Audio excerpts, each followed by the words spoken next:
ऋषि बोले, प्रभु महामुने, आप हमारे लिए क्रमशः षड्जलिंग स्वरूप प्रणय का महत्तम और शिव भक्त के पूजन का प्रकार बताइए।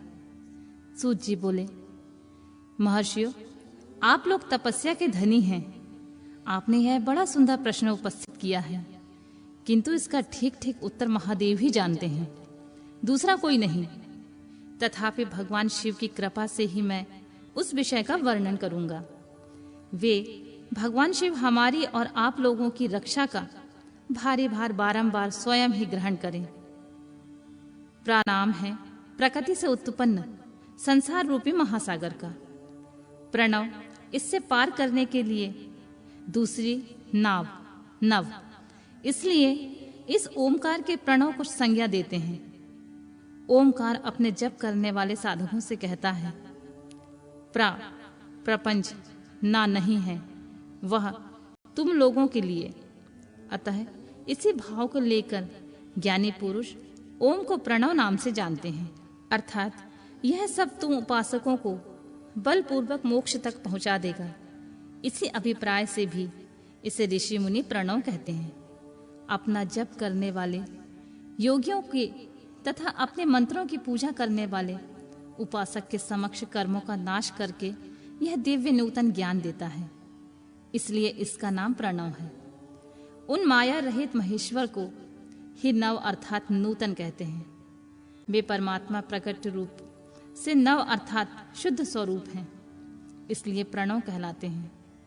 प्रणव साधक को नव अर्थात नवीन कर देता है, इसलिए भी विद्वान पुरुष उसे प्रणव के नाम से जानते हैं, अथवा प्रकट रूप से नव दिव्य परमात्म ज्ञान प्रकट करता है, इसलिए वह प्रणव है।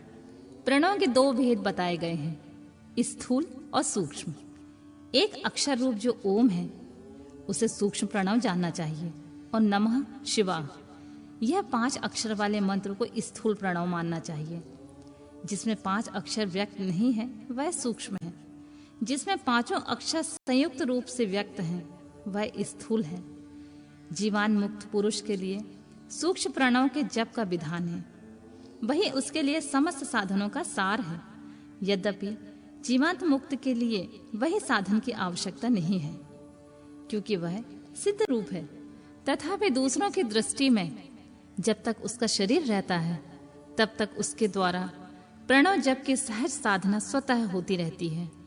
वह अपने देह का विलय होने तक सूक्ष्म प्रणव मंत्र का जाप और उसके अर्थमूल परमात्म तत्व का अनुसंधान करता रहता है। वह शरीर नष्ट हो जाता है और तब वह पूर्ण ब्रह्म स्वरूप शिव को प्राप्त कर लेता है। यह सुनिश्चित बात है।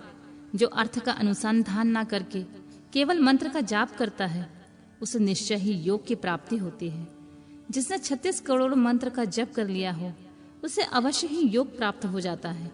सूक्ष्म प्रणव के हास्य और दीर्घ के भेद से 2 रूप जानने चाहिए, अकार, उकार, मकार, बिंदु, नाद, शब्द, काल और कला। इनमें युक्त जो प्रणव है उसे दीर्घ प्रणव कहते हैं। वह योगियों के ही हृदय में स्थित होता है। मकार पर्यंत जो ओम है वह अउमा इन तीनों शब्द से युक्त होता है। इसी को हव्य प्रणव कहते हैं।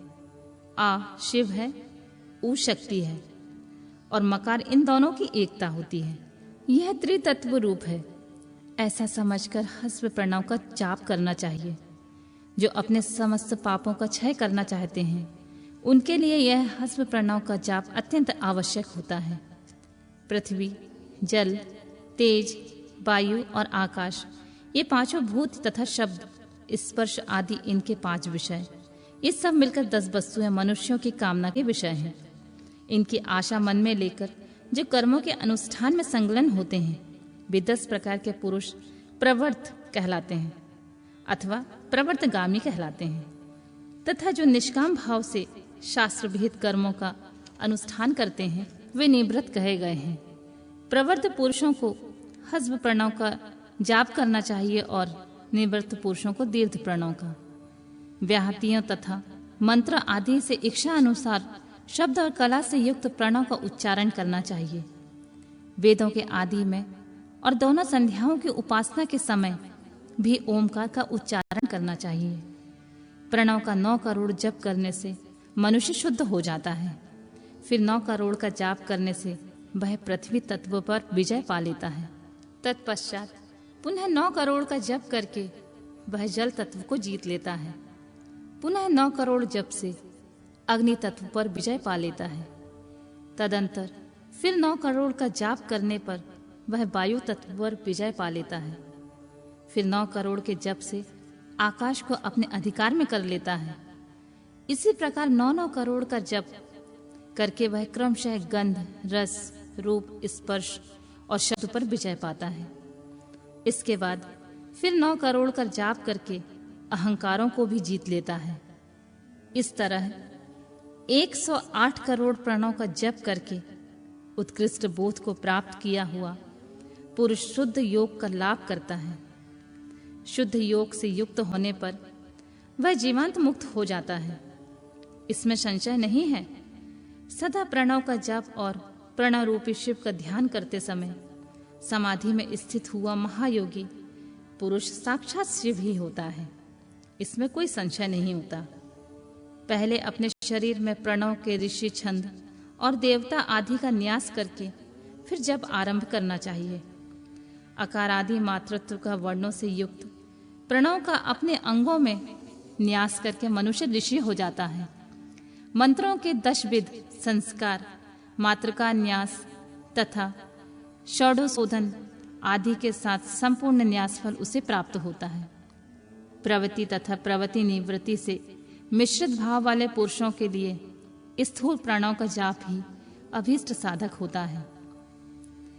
क्रिया, तप और जप के योग से शिव योगी 3 प्रकार के होते हैं, जो क्रमशः क्रिया योगी, तपोयोगी और जप योगी कहलाते हैं, जो धन आदि वैभव से पूजा सामग्री का संचय करके हाथ आदि अंगों से नमस्कार आदि क्रिया करते हुए इष्ट देव की पूजा में लगा रहता है, वह क्रिया योगी कहलाता है। पूजा में संलग्न रहकर जो परिमित भोजन करता है, बाहरी इंद्रियों को जीतकर वश में किए रहता है और मन को भी वश में करके परद्रोह आदि से दूर रहता है, वह तप योगी कहलाता है। इन सभी सद्गुणों से युक्त होकर जो सदा शुद्ध भाव से रहता है तथा समस्त काम आदि दोषों से रहित हो शांत चित्त से निरंतर जप किया करता है, उसे महात्मा पुरुष जप योगी मानते हैं। जो मनुष्य 16 प्रकार के उपचारों से शिव योगी महात्माओं की पूजा किया करता है, वह शुद्ध होकर सालोक्य आदि के क्रम से उत्तरोत्तर उत्कृष्ट मुक्ति को प्राप्त कर लेता है।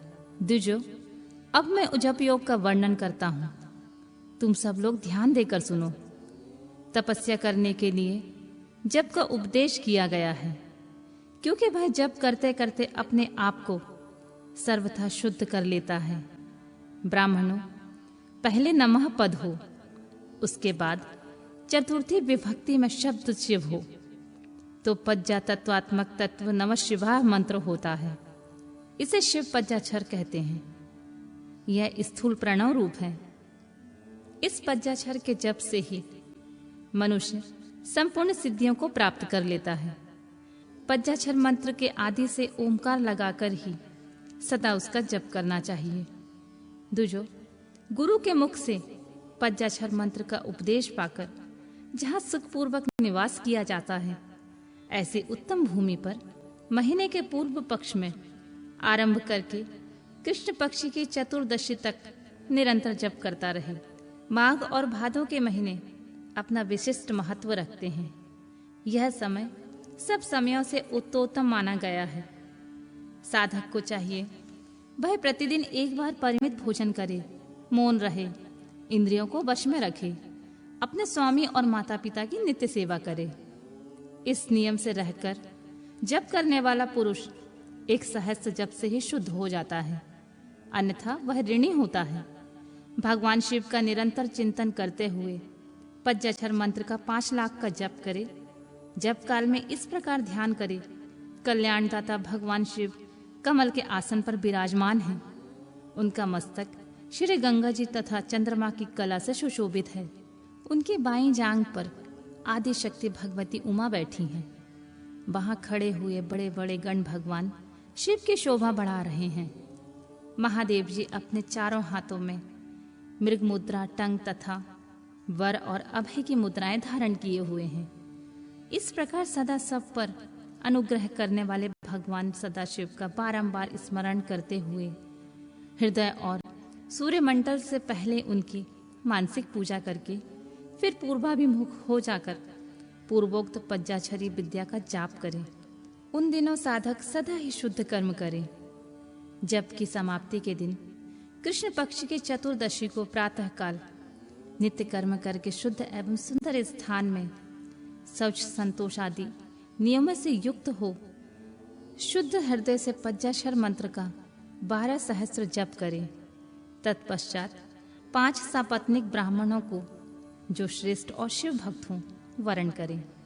इनके अतिरिक्त एक श्रेष्ठ आचार्य प्रवर का भी वरण करें और उसे साम्य सदाशिव का स्वरूप समझें। ईशान तत्पुरुष, अघोर, वामदेव तथा सज्जोजात, इन पांचों के प्रतीक स्वरूप 5 ही श्रेष्ठ और शिव भक्त ब्राह्मणों को वरण करने के पश्चात पूजन सामग्री को एकत्रित करके भगवान शिव का पूजन आरंभ करें। विधि पूर्वक शिव की पूजा संपन्न करके होम आरंभ करें। अपने ग्रह सूत्र के अनुसार सुखांत कर्म करके अर्थात परिसमुहन, उपलेपन, उल्लेखन, मृदु उदरण, अभ्युक्षण, इन पज्य भू संस्कारों के पश्चात वेदी पर स्वामी मुख अग्नि को स्थापित करें। कुशक पिंडिका के अनंतर प्रज्वलित अग्नि में आज भगांत आहुति देकर प्रस्तुति होम का कार्य आरंभ करें। कपिला गाय के घी से 11, 101 अथवा 1001 आहुतियां स्वयं ही दें अथवा विद्वान पुरुष शिव भक्त ब्राह्मण से 108 आहुतियां दिलाएं। होम कर्म समाप्त होने पर गुरु को दक्षिणा के रूप में 1 गाय और 1 बैल देना चाहिए। ईशान आदि का प्रतीक रूप जिन 5 ब्राह्मणों को वर्ण किया गया हो उनको ईशान आदि का स्वरूप ही समझें तथा आचार्य को साम्य सदाशिव का स्वरूप माने। इसी भावना के साथ उनके चरण धोएं और उनके चरणोदक से अपने मस्तक को सींचें। ऐसा करने से वह साधक अनगिनत तीर्थों में तत्काल स्नान करने का फल प्राप्त कर लेता है। उन ब्राह्मणों को भक्ति पूर्वक दशांश अन्न देना चाहिए। गुरु पत्नी को पराशक्ति मानकर उनका भी पूजन करें। ईशान आदि क्रम से उन सभी ब्राह्मणों का उत्तम अन्न से पूजा करके अपने वैभव विस्तार के अनुसार रुद्राक्ष, वस्त्र, बड़ा और पुआ आदि अर्पित करें। तदनंतर दिक्पाल को बलि देकर ब्राह्मणों को भरपूर भोजन कराएं। इसके बाद देवेश्वर शिव से प्रार्थना करके अपना जाप समाप्त करें। इस प्रकार पुरुषरण करके मनुष्य उस मंत्र को सिद्ध कर लेता है। फिर 5 लाख जप करने से समस्त पापों का नाश हो जाता है। तदनंतर पुनः 5 लाख जप करने पर अतल से लेकर सत्यलोक तक 14 भुवनों पर क्रमशः अधिकार प्राप्त हो जाता है। यदि अनुष्ठान पूर्ण होने से बीच में साधक की मृत्यु हो जाती है तो वह परलोक में उत्तम भोग भोगने के पश्चात पुनः पृथ्वी पर जन्म लेकर पंचाक्षर मंत्र के जप का अनुष्ठान करता है। समस्त लोगों का ऐश्वर्य पाने के पश्चात वह मंत्र को सिद्ध करने वाला पुरुष यदि पुनः 5 लाख जप करे तो उसे ब्रह्मा जी का सामीप्य प्राप्त होता है। पुनः 5 लाख जप करने से सारूप्य नामक ऐश्वर्य प्राप्त होता है। 100 लाख जप करने से वह साक्षात ब्रह्मा के समान हो जाता है। इस तरह कार्य ब्रह्मा का सामुझ्य प्राप्त करके वह ब्रह्मा का प्रलय होने तक उस लोक में यथेष्ट भोग भोगता है। फिर दूसरे कल्प का आरंभ होने पर वह ब्रह्मा जी का पुत्र होता है। उस समय फिर तपस्या करके दिव्य तेज से प्रकाशित हो वह क्रमशः मुक्त हो जाता है। पृथ्वी आदि कार्य स्वरूप भूतों द्वारा पाताल से लेकर सत्यलोक पर्यंत ब्रह्मा जी के 14 लोक क्रमशः निर्मित हुए हैं। सत्यलोक से ऊपर क्षमालोक तक जो 14 भुवन हैं वे भगवान विष्णु के लोक हैं। क्षमालोक से ऊपर सुचिलोक पर्यंत 28 भुवन स्थित हैं। सुचिलोक के अंतर्गत कैलाश में प्राणियों का संहार करने वाले रुद्रदेव विराजमान है। सूची लोक से ऊपर अहिंसा लोक पर्यंत 56 भुवनों की स्थिति है। अहिंसा लोक का आश्रय लेकर जो ज्ञान कैलाश नामक नगर शोभा पाता है, उससे कार्यभूत महेश्वर सबको आदर्श करके रहते हैं। अहिंसा लोक के अंत में काल चक्र की स्थिति है। यहाँ तक महेश्वर के विराट स्वरूप का वर्णन किया गया है। वहीं तक लोकों का तिरोधान अथवा लय होता है। उससे नीचे कर्मों का भोग है और उससे ऊपर ज्ञान का भोग है। उसके नीचे कर्म माया और उसके ऊपर ज्ञान माया। अब मैं कर्म माया और ज्ञान माया का तात्पर्य बता रहा हूँ। माँ का अर्थ है लक्ष्मी। उससे कर्म भोग यात प्राप्त होता है, इसलिए वह माया अथवा कर्म माया कहलाती है। इसी तरह माँ अर्थात लक्ष्मी से ज्ञान भोग यात अर्थात प्राप्त होता है, इसलिए उसे माया या ज्ञान माया कहा गया है। उपयुक्त सीमा के नीचे नश्रय भोग है, ऊपर नित्य भोग है। उससे नीचे ही तिरोधान अथवा लय है और ऊपर नहीं। वहां से नीचे ही कर्ममय पाशों द्वारा बंधन होता है, ऊपर बंधन का सदा अभाव होता है। उससे नीचे ही जीव सकाम कर्मों का अनुसरण करते हुए विभिन्न लोकों में योनियों के चक्कर काटते हैं। उसके ऊपर के लोकों में निष्काम कर्म का ही भोग बताया गया है। बिंदु पूजा में तत्पर रहने वाले उपासक वहां से नीचे के लोकों में ही घूमते हैं। उसके ऊपर तो निष्काम भाव से शिवलिंग की पूजा करने वाले उपासक ही जाते हैं, जो एकमात्र शिव की उपासना में तत्पर हैं।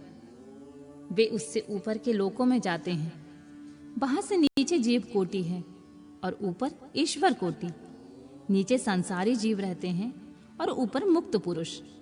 नीचे कर्म लोक है और ऊपर ज्ञान लोक। ऊपर मद और अहंकार का नाश करने वाली नम्रता है।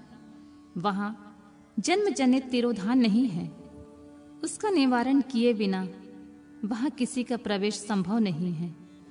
इस प्रकार तिरोधान का निवारण करने से वहां ज्ञान शब्द का अर्थ ही प्रकाशित होता रहता है।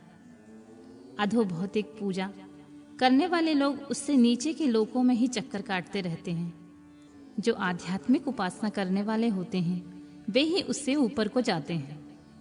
जो सत्य, अहिंसा आदि धर्मों से युक्त होकर भगवान शिव की पूजा में तत्पर रहते हैं, वे काल चक्र को पार कर जाते हैं। काल चक्रेश्वर की सीमा तक जो विराट महेश्वर लोक बताया गया है, उससे ऊपर वृषभ के आकार की धर्म की स्थिति है। वह ब्रह्मचर्य का मूर्ति रूप है। उसके सत्य, शौच, अहिंसा और दया ये 4 पाद हैं। वह साक्षात शिवलोक के द्वार पर खड़ा है। क्षमा उसके सींग है, शम कान है और वह वेद ध्वनि रूपी शब्द से विभूषित है। आस्तिकता उनके दोनों नेत्र हैं। विश्वासी उनकी श्रेष्ठ बुद्धि एवं मन है। क्रिया आदि धर्म रूपी जो वृषभ हैं, वे कारण आदि में स्थित हैं। ऐसा जानना चाहिए, उस क्रिया रूप वृषभाकार धर्म पर कालातीत शिव आरूढ़ होते हैं। ब्रह्मा, विष्णु और महेश्वर की जो अपनी अपनी आयु है, उसी को दिन कहते हैं। जहां धर्म रूपी वृषभ की स्थिति है, उससे ऊपर ना दिन है और ना रात्रि है। वहां जन्म मरण आदि भी नहीं है। वहां फिर से कारण स्वरूप ब्रह्मा जी के कारण सत्यलोक पर्यंत 14 लोक स्थित हैं, जो पज्जा भौतिक कंध से आदि से परे हैं। उनकी सनातन स्थिति है। सूक्ष्म गंध ही उनका स्वरूप है। उनमें ऊपर फिर कारण रूप विष्णु के 14 लोक स्थित हैं। उनमें भी ऊपर फिर कारण रूपी रुद्र के 28 लोकों की स्थिति मानी गई है। फिर उनमें भी ऊपर कारणेश शिव के 56 लोक विद्यमान हैं। तदनंतर शिव सम्मत ब्रह्मचार्य लोक हैं। फिर 5 आवरणों से युक्त ज्ञानमय कैलाश है, जहाँ 5 मंडलों, 5 ब्रह्म कलाओं और आदि शक्ति से संयुक्त आदिलिंग प्रतिष्ठित है। उसे परमात्मा शिव का शिवालय कहा गया है। वहीं पराशक्ति से युक्त परमेश्वर शिव निवास करते हैं। वे सृष्टि, पालन, संहार, तिरोभाव और अनुग्रह इन 5 कृत्यों में प्रवीण हैं। उनका श्री विग्रह सच्चिदानंद स्वरूप है। वे सदा ध्यान रूपी धर्म में स्थित रहते हैं। और सदा सब पर अनुग्रह क्रिया करते हैं। वे स्व आत्मा राम हैं और समाधि रूपी आसन पर आसीन होकर नित्य विराजमान होते हैं। कर्म और ध्यान आदि का अनुष्ठान करने से क्रमशः साधन पथ से आगे बढ़ने पर उनका दर्शन साध्य होता है।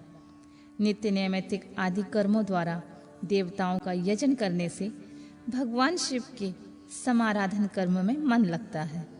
यदि क्रिया आदि जो शिव संबंधी कर्म हैं उनके द्वारा शिव ज्ञान सिद्ध करें, जिन्होंने शिव तत्व का साक्षात्कार कर लिया अथवा जिन पर शिव की कृपा दृष्टि पड़ चुकी है, वे सब मुक्त ही हैं। इसमें संशय नहीं है। आत्मस्वरूप से जो स्थिति है वही मुक्ति है। एकमात्र अपने आत्मा में रमन या आनंद का अनुभव करना ही मुक्ति का स्वरूप होता है। जो पुरुष क्रिया, तप, जप, ज्ञान और ध्यान रूपी धर्मों में भली भांति स्थित है, वह शिव का साक्षात करके स्वरात्मा स्वरूप मोक्ष को भी प्राप्त कर लेता है। जैसे सूर्यदेव अपनी किरणों से अशुद्धि को दूर कर देते हैं, उसी प्रकार कृपा करने में कुशल भगवान शिव अपने भक्त के अज्ञान को मिटा देते हैं। अज्ञान की निवृत्ति हो जाने पर शिव ज्ञान स्वतः प्रकट हो जाता है। शिव ज्ञान से अपना विशुद्ध स्वरूप आत्मारामत्व प्राप्त होता है और आत्मारामत्व की सम्यक की सिद्धि हो जाने पर मनुष्य कृतकृत्य हो जाता है। इस तरह यहाँ जो बताया गया है वह पहले मुझे गुरु परंपरा से प्राप्त हुआ था। तत्पश्चात मैंने पुनः जगदीश्वर के मुख से इस विषय को सुना था। नंदी स्थान से परे जो स्वयं वैद्य शिव वैभव है, उनका अनुभव केवल भगवान शिव को ही है। साक्षात शिवलोक में उस वैभव का ज्ञान सबको शिव की कृपा से ही हो सकता है, अन्यथा नहीं। ऐसे आस्तिक पुरुषों का कथन है। साधक को चाहिए कि वह 5 लाख जप करने के पश्चात भगवान शिव की प्रसन्नता के लिए महाभिषेक एवं नैवेद्य निवेदन करके शिव भक्तों का पूजन करे। भक्ति की पूजा से भगवान शिव बहुत प्रसन्न होते हैं। शिव और उनके भक्त में कोई भेद नहीं है, वह साक्षात शिव स्वरूप ही होते हैं। शिव स्वरूप मंत्र को धारण करके वह शिव ही हो गया रहता है। शिव भक्त का शरीर शिव रूप ही होता है, अतः उनकी सेवा में तत्पर रहना चाहिए। जो शिव के भक्त हैं वे लोक और वेद की सारी क्रियाओं को जानते हैं। जो क्रमशः जितना जितना शिव मंत्र का जाप कर लेता है, उसके शरीर को उतना ही उतना शिव का सामीप्य प्राप्त हो जाता है। इसमें संशय नहीं है। शिव भक्त स्त्री का रूप देवी पार्वती का ही स्वरूप होता है। वह जितना मंत्र जपती है उसे उतना ही देवी का सानिध्य प्राप्त होता है। साधक स्वयं शिव स्वरूप होकर पराशक्ति का पूजन करे। शक्ति, वैर तथा लिंग का चित्र बनाकर अथवा मिट्टी आदि से इसकी आकृति का निर्माण करके प्राण प्रतिष्ठा पूर्वक निष्कपट भाव से इनका पूजन करे। शिवलिंग को शिव मानकर, अपने को शक्ति रूप समझकर, शक्ति लिंग को देवी मानकर और अपने को शिव रूप समझकर शिवलिंग को नाद रूप तथा शक्ति को बिंदु रूप मानकर परस्पर सटे हुए शक्ति लिंग और शिवलिंग के प्रति उपप्रधान और प्रधान की भावना रखते हुए जो शिव और शक्ति का पूजन करता है, वह मूल रूप की भावना करने के कारण शिव रूप ही है। शिव भक्त शिव मंत्र रूप होने के कारण शिव के ही स्वरूप होते हैं। जो 16 उपचारों से उनकी पूजा करता है उसे अभीष्ट वस्तुओं की प्राप्ति होती है। जो शिवलिंगो उपासक शिव भक्ति की सेवा आदि करके उसे आनंद प्रदान करता है, उस विद्वान पर भगवान शिव बड़े प्रसन्न होते हैं। 10, 5 या 100 सपत्नीक शिव भक्तों को बुलाकर भोजन आदि के द्वारा पत्नी सहित उनका सदैव समादर करें। धन में, देह में और मंत्र में शिव भावना रखते हुए उन्हें शिव और शक्ति का स्वरूप जानकर निष्कपट भाव से उनकी पूजा करें। ऐसा करने वाला पुरुष भूतल पर फिर जन्म नहीं लेता है।